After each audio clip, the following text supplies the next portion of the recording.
Hi అందరికి నమస్కారం. ఎట్టకేలకు మద్యం కుంభకోణంలో జగన్మోహన్ రెడ్డి గారి పేరు చేర్చినట్టుగా చెప్తున్నారు. మరి జగన్మోహన్ రెడ్డి గారి పేరు చేర్చారంటే అరెస్టుకు మార్గం సుగమమైందా? జగన్మోహన్ రెడ్డి గారు రాబోయే రోజుల్లో అరెస్టు కాబోతున్నారా అన్న చర్చ ఏపీ అంతటా జరుగుతోంది. దీనికి సంబంధించి మనం మాట్లాడదాం. మనతో పాటుగా ప్రముఖ రాజకీయ విశ్లేషకులు చంద్ర శ్రీనివాస్ గారు ఉన్నారు. సార్ నమస్కారం. నమస్కారం అండి. సార్, ఎంతవరకు ఛాన్సెస్ ఉన్నాయి జగన్మోహన్ రెడ్డి గారిని అరెస్ట్ చేయడానికి? మద్యం కుంభకోణం సంబంధించి ఛార్జ్ షీట్ లో జగన్ గారి పేరు కూడా ప్రస్తావించినట్టుగా చెప్తున్నారు. ఎట్లా చూడాలి ఈ అంశాన్ని? అంటే ఎవరైనా చట్టం దృష్టిలో ఎవరైనా ఒకటే కిరణ్ గారు. ఇప్పుడు అవినీతి వ్యతిరేకంగా పోరాడి ఒక పార్టీ పెట్టిన అరవింద్ కేజ్రీవాలే దేశవ్యాప్తంగా ఎలక్షన్స్ లో కూడా జాతీయ పార్టీ నిన్నగాక మొన్న 6 పార్టీలు గుర్తిస్తే ఆమ్ ఆద్మీ పార్టీ కూడా జాతీయ పార్టీ హోదా వచ్చింది. ఎందుకంటే పంజాబ్ మిగతా ప్లేసుల్లో పోటీ చేశాడు కాబట్టి తను ప్రూవ్ చేసుకున్నాడు. అతను కూడా ఢిల్లీలో తిహార్ జైలుకి వెళ్ళిన మాట వాస్తవం. దేంట్లో? మద్యం కుంభకోణం. అదే కేసులో మనీష్ సిసోడియా ఢిల్లీ ఉప ముఖ్యమంత్రి కూడా దాదాపు సంవత్సరం పైన అదే తిహార్ జైల్లో ఉన్నాడు. ఒక ఎంపీ ఉన్నాడు ఆమ్ ఆద్మీ పార్టీ. చివరికి కేసీఆర్ గారి కూతురు కూడా అదే జైల్లో ఉన్నారు. ఇవన్నీ తెలిసి చాలా వ్యూహాత్మకంగా ఏటు అయిన విజయసాయి రెడ్డి గారు నాకెందుకులే ఇదంతా అప్రూవల్గా మారి బయటికి రాబట్టి ఇవన్నీ బయటకు వస్తున్నాయి. లేదంటే మనీష్ సిసోడియా స్థానంలో విజయసాయి రెడ్డి ఉండాలా అది కుంభకోణంలో? అంతే కదా, వాస్తవం అది కదా. నెంబర్ 1 జగన్మోహన్ రెడ్డి, నెంబర్ 2 విజయసాయి రెడ్డే కదా. అక్కడ number 1 Arvind Kejriwal, number 2 Manish Sisodia. Of course. ఎందుకంటే దాదాపు 36 కేసులు ఉన్నాయి సార్ ఇప్పటికి.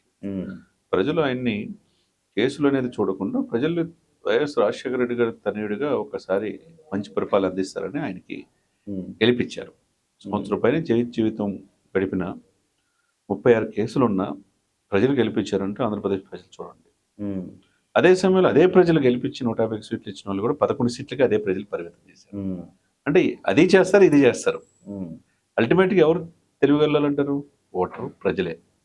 కాబట్టి ఇప్పుడు సమాజం చూస్తూ ఉంది. ఇప్పుడు దీంట్లో అతిపెద్ద స్కామ్ లిక్కర్ స్కామ్ అని చెప్పేది బయటపడింది. అది ఫస్ట్ ఆరోపించింది ఎవరు? పవన్ కళ్యాణ్ గారే. ఎందుకంటే ఏటీఎంలో చిన్న కిల్లీ బంకుల్లో కూడా మనం ఏదైనా తీసుకుంటే అన్ని పేటిఎంలో అదే గూగుల్ పే చేస్తాం, యూపీఐ పేమెంట్స్ చేస్తాం. అది బార్ షాప్లో లేదు. వాళ్ళు ఇష్టం వచ్చినట్టు బ్రాండ్లు ఇష్టం వచ్చినట్టు వాళ్ళు డబ్బులు తీసుకున్నారు. దాని మాటన కొన్ని వేల కోట్ల స్కామ్ జరిగిందని ఆరోపించారు పవన్ కళ్యాణ్ గారు. ఆ తర్వాత పురంధేశ్వర్ గారు కూడా ఈ నకిలీ మద్యం అని చెప్పేసి సీసాలు కూడా పగలగొట్టారు. ఎక్కడెక్కడ చాలా మధ్య వాళ్ళు చనిపోయారని చెప్పి అందరికి తెలిసిన అంశమే. అతి ముఖ్యమైనది ఏంటంటే జగన్మోహన్ రెడ్డి గారికి ఈ యొక్క కేసులు, ఈడీ కేసులు కావచ్చు, ఏదైనా కేసులు ఆయన చాలా తెలిసిన వ్యక్తే. అటువంటి జగన్మోహన్ రెడ్డి గారికి ఎప్పుడు లేని విధంగా ఇప్పుడు ఈ దర్యాప్తులో భాగంగా ఆయన యొక్క పాత్ర ఉందనేది ప్రస్ఫుటంగా ఈరోజు ప్రధాన పత్రికలో వచ్చిన దాన్ని బట్టి అర్థమవుతుంది. ఆయన పేరు కూడా చేర్చినట్టు ఎన్ని కూడా ఆయన సూత్రధారిగానే జరిగింది. ప్రధాన పాత్ర పోషించింది అది మిథున్ రెడ్డి. ఇప్పుడు ఈ మొత్తం వ్యవహారాన్ని ఎక్కడెక్కడ డన్లు ఉన్నాయి, ఎలాగా డబ్బులు దాచారు, ఎలాగ డబ్బులు తరలించారు, ఇవన్నీ విజయసాయి రెడ్డి గారే ఉప్పందించి ఉంటారంటారా? మరి లేకపోతే ఇప్పుడు ఎందుకు బయటపడింది అంటారు? ఇవన్నీ డెఫినెట్గా ఆయనకి తెలియకుండా ఎందుకు ఉంటుందో, ఆయన తెలియకుండా ఉంటుంది. ఎందుకంటే ఆయనకి అన్ని లెక్కల మాస్టరు. ఈ దేశంలోనే సౌత్ ఇండియాలోనే ముఖ్యంగా చార్టెడ్ అకౌంట్లో మంచి పేరున్న వ్యక్తి విజయసాయి రెడ్డి. ఇంకో కోణం. మరి అటువంటి వ్యక్తినే పెట్టుకున్నారు పక్కన. కానీ ఆయన్ని ప్రాధాన్యత ఇవ్వకుండా ఇది చేసేదానికి ఆయన ఎందుకులే బాబు, నా జీవితం నాదని అప్రూవల్గా మారిన మాట వాస్తవం సార్. ఇక్కడ కసిరెడ్డి ఎవరు? కసిరెడ్డి ఫామ్ హౌస్లో 15 కోట్లు ఏంటి? ఇంకోటి బాలకృష్ణ నాయుడు ఎవరు? హీరోలతో పాటు ఫ్లైట్లో తిరిగే ఆయన బుగ్గ కారులో ఏరోప్లేన్కి వెళ్తుంటారు. వెంకటేష్ నాయుడు. మరి సమంత పక్కన కూడా ఉంటారు. తమన్నా పక్కన ఉంటాడు. మరి ఇక్కడ నిధి అగర్వాల్ అంటే ఒక వెహికల్ నుంచి ఒక అంబాసిడర్లో వెళ్తే గవర్నమెంట్ డ్యూటీ అని ఉంది, ఎలా అని చెప్పారు. మరి అక్కడ ఏం చెప్పారు? చివరికి డ్రైవర్ ఏమన్నాడు? అది మాకు సంబంధం లేదు, గవర్నమెంట్ డ్యూటీ అని నేను వేసుకుంది, నేను అద్దెకి పోయాను అన్నాడు. మా పిఆర్ టీం ఏర్పాటు చేస్తే నేను వచ్చానని ఆమె చెప్పింది. దీనికి ఎంత అడావుడు చేస్తుంటే ఆ రోజు తలారి అనంతబాబు డోర్ డెలివరీ చేస్తే మీరేం ప్రశ్నించరు? మీ నాయకులు ఏం చేసినా ప్రశ్నించరు. ఒక 5,000-6,000 రూపాయలు గన్నవరం ఎయిర్పోర్ట్ నుంచి నోవాటెల్కి వస్తే ఎంత అవుతుంది సార్ కిరణ్ గారు? అంతే కదా. అసలుకి క్యాంప్ ఆఫీసు దానికి లక్షలు ఖర్చు పెట్టాలని క్యాంప్ ఆఫీసు ఖాళీ చేసి సొంత మంగళగిరిలో చేరిన పవన్ కళ్యాణ్ గారు ఆయన తెచ్చుకునే పవన్ కళ్యాణ్ గారు 5,000 రూపాయలు కక్కుర్తి పడతారంటారా? ఆరోపిస్తారు తప్పితే ఇక్కడ ఏంటంటే సార్ క్లియర్ కట్గా ఎవిడెన్స్ దొరికింది. ధనంజయ రెడ్డి పాత్ర ఏంటి, హరికృష్ణగా అక్కడ ఉన్న ఆయన ఎవరైతే పిఆర్ మొత్తం చూసే ఆయన పాత్ర ఆయన ఏంటి, దీని వెనక విషయం ఏంటంటే సకల శాఖ మంత్రి సజ్జల రామకృష్ణారెడ్డి పేరు రావట్లేదు దీంట్లో, మిగతా అందరూ వస్తున్నాయి. అంటే ఆయన మిగతా వాటిల్లో మీరు దండుకోండి, తీసుకోండి. మద్యం కుంభకోణం వరకు ఇదొక లైన్ ఏమో, ఒక లైన్. ఆయనది వేరే లైన్, విజయసాయి రెడ్డి లైన్ కదా సార్ ఇది. ఇప్పుడు సామంతరాజులాగా ముగ్గురు ఉండేవాళ్ళు, వైవి సుబ్బారెడ్డి గారు, విజయసాయి రెడ్డి గారు, సజ్జల రామకృష్ణారెడ్డి గారు. ఇప్పుడు సజ్జల రామకృష్ణారెడ్డి గారి లైన్ వేరు, వైవి సుబ్బారెడ్డి గారి లైన్ వేరు. ఇప్పుడు ఏ లైన్ లో జరిగిందంటే ఈ లైన్ లో జరిగింది, విజయసాయి రెడ్డి గారి లైన్ లో జరిగింది ఇది. కాబట్టి వీళ్ళ పాత్ర లేదంటారు, వాళ్ళ పాత్ర బయట రావట్లేదు అంటే వాళ్ళకి సంబంధించిన కుంభకోణాలు ఏమైనా ఉంటే అవి కూడా బయటకు వస్తాయేమో త్వరలో. సీఎం ఆఫీస్ లో అందరి పేర్లు వచ్చినాయి సార్ బయటికి, ధనంజయ రెడ్డి గారి నుంచి అందరి పాత్రలు వచ్చినాయి. చివరికి ఈయనకి తెలిసే జరిగిందని చెప్పి అంటున్నారు. ఇక్కడ ఎంపీ లోపల ఉన్నాడు, చెవిరెడ్డి భాస్కర్ రెడ్డి ఉన్నాడు, చెవిరెడ్డి శిష్యుడు కూడా బయటకు మన నోట్ల కట్టలు దొరికాడు, వెంకటేష్ నాయుడు. వీళ్ళందరూ కూడా దీన్ని బట్టి మనం ఏమనుకోవాలంటే రోజు రోజుకి ఉచ్చు బిగుస్తుంది అనేది స్పష్టంగా కనపడుతుంది. ఏమంటారు? అంటే అరెస్ట్ అయ్యే అవకాశాలు ఉన్నాయా అంటే అఫ్ కోర్స్ నేను చెప్పా కదా ఇందాక, అవినీతి వ్యతిరేకంగా పోరాడిన కేజ్రీవాల్కి తప్పల. గడ్డి కుంభకోణంలో ఆనాటి ముఖ్యమంత్రిగా చేసిన బీహార్ చెప్తున్నారు వ్యతిరేకంగా పోరాడే కేజ్రీవాల్కి తప్పలేదంటే అవినీతి అంటే ఆ దుస్థితి ఆయన ఫ్రేమ్ చేశారంటారా, లేకపోతే ఫ్రేమ్ కాదు మరి ఆయన అవినీతికి పాల్పడ్డట్టే. మరి ఆయన వ్యతిరేకంగా పుట్టిన పార్టీ ఆయనే అవినీతి చేస్తే మరి జగన్మోహన్ రెడ్డి చేయకుండా ఉంటాడనే మీ ఉద్దేశం? అంటే అది మీరనే భావన కాదు, నేను అనేది ఏంటంటే మేబీ అంటే ఇప్పుడు ఇక్కడ ఏంటి, అవినీతికి వ్యతిరేకంగా పోరాడే కేజ్రీవాలే అవినీతి చేసి మద్యం కుంభకోణంలో చిక్కుకుపోతే మరి ఇన్ని తెలివితేటలుండి ఇన్ని సూట్ కేసు కంపెనీలు పెట్టి ఇన్ని దేశాల్లో జగన్మోహన్ రెడ్డి గారి కంపెనీలు పెట్టుకుని 1,00,000 కోట్ల రూపాయలు అక్రమాస్తులు సంపాదించాడు, 43,000 కోట్ల రూపాయలకు సిబిఐ ఛార్జ్షీట్ వేసిందంటే మరి అలాంటి జగన్మోహన్ రెడ్డి గారు కేజ్రీవాల్ గారి కంటే ఎన్ని రెట్లు ఎక్కువ చేయాలనేది కదా మీ భావన? కిరణ్ గారు అంటే మీ భావనలో నా భావనలోకి లాక్కుండా నేనేమంటానంటే చట్టం దృష్టిలో ఎవరైనా ఆధారాలు చూపించే వరకు అతన్ని నిర్దోషిగానే వేస్తారు, లేకపోతే దోషి అంటారు. దోషి అంటే ఎవరు? ఆధారాలు చూపించబడినప్పుడు.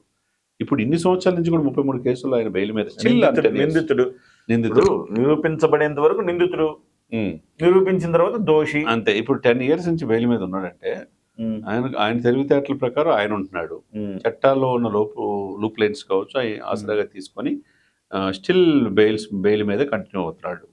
ఇప్పుడు ఏంటంటే ఈ కేసులో ఎట్టి పరిస్థితుల్లో సార్ ఇప్పుడు కేజ్రీవాల్ గారు బయటకు వచ్చి ఆయన ముఖ్యమంత్రిగా ఆయన వేరే వాళ్ళని పెట్టాడు, అవునా కాదా?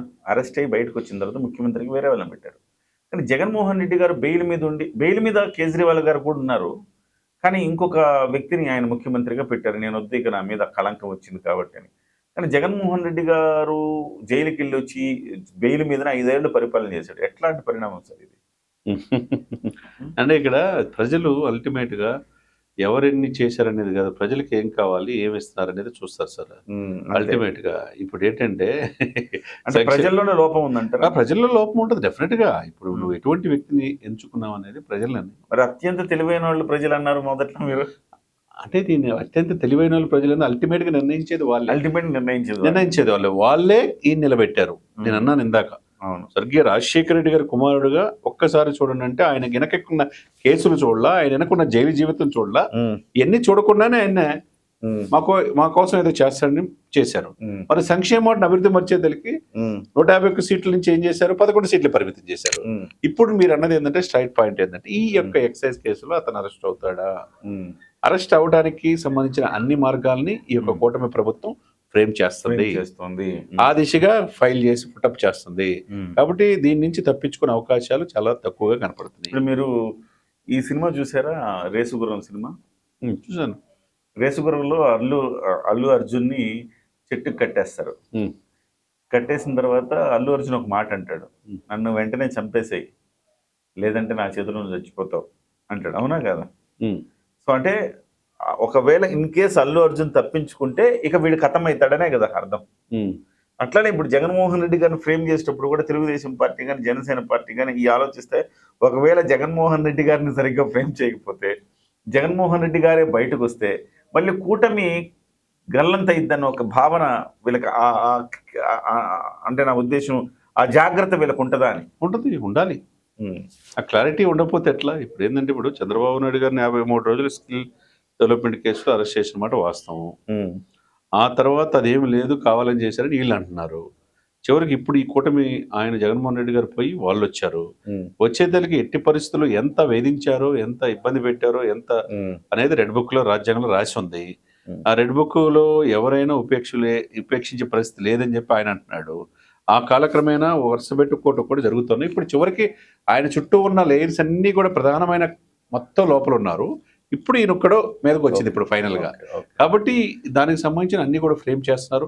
అసలు జీవోలు ఎట్లా వచ్చినాయి, ఎక్సైజ్ పాలసీ ఏంది, అప్పుడు అక్కడ ఉన్న చీఫ్ సెక్రటరీ సుబ్రహ్మణ్యం ఏం చెప్పాడు, అజయ్ కల్లం పాత్ర ఏంటి, ఇక వీళ్ళందరూ కూడా ఏ విధంగా తీసుకొచ్చాడు, లిక్కర్ పాలసీ ఎవరికి వాసుదేవరెడ్డి అనుకూలంగా తీర్చిదిద్దారు, ఇవన్నీ ఉన్నప్పుడు వాళ్ళు కనుక వాంగ్మూలం ఇచ్చినప్పుడు డెఫినెట్ గా దీని నుంచి తప్పించుకునే అవకాశం చాలా తక్కువగా ఉంది. Right sir, thank you sir, thank you very much. మొత్తం మీద జగన్మోహన్ రెడ్డి గారు అరెస్టు నుంచి తప్పించుకోలేరు, అన్ని ఆధారాలు దొరుకుతున్నాయి, అన్ని రకాలుగా వాంగ్మూలాలు కూడా పోలీసులు సేకరించారు. ఆయన అరెస్టు తప్పదని చంద్ర శ్రీనివాస్ గారు అంటున్నారు. మరి చూద్దాం ఏ రోజు ఎలాంటి పరిణామాలు చోటు చేసుకుంటాయి.